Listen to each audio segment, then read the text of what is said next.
ঢাকা 12 আসনের ধানের শীষের প্রতীক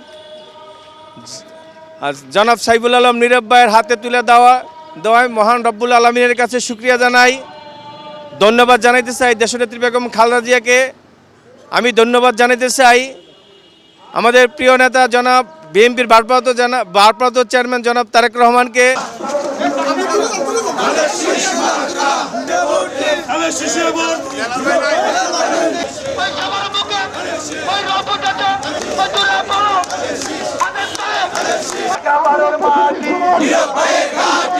আমাদের ঢাকা 12 আসনে সাইফুল আলম নীরবকে ধানের শীষের প্রার্থী মনোনীত করায় আল্লাহ তাআলার দরবারে শুকরিয়া জানাই।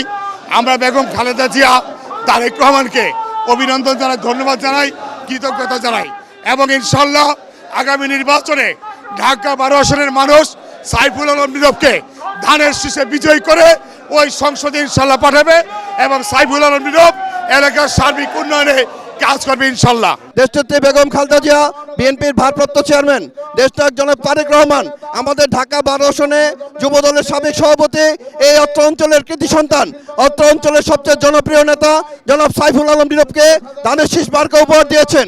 সেই খুশিতে ঢাকা মহানগরের বিএনপি নেতৃবৃন্দ, তেজগাঁও শিল্পাঞ্চল থানা বিএনপি, ছাত্রদল, যুবদল, স্বেচ্ছাসেবক দল, কৃষক দল, মহিলা দল সহ সকল অঙ্গ সংগঠনের নেতৃবৃন্দ আজকে রাজপথে নেমে এসেছেন।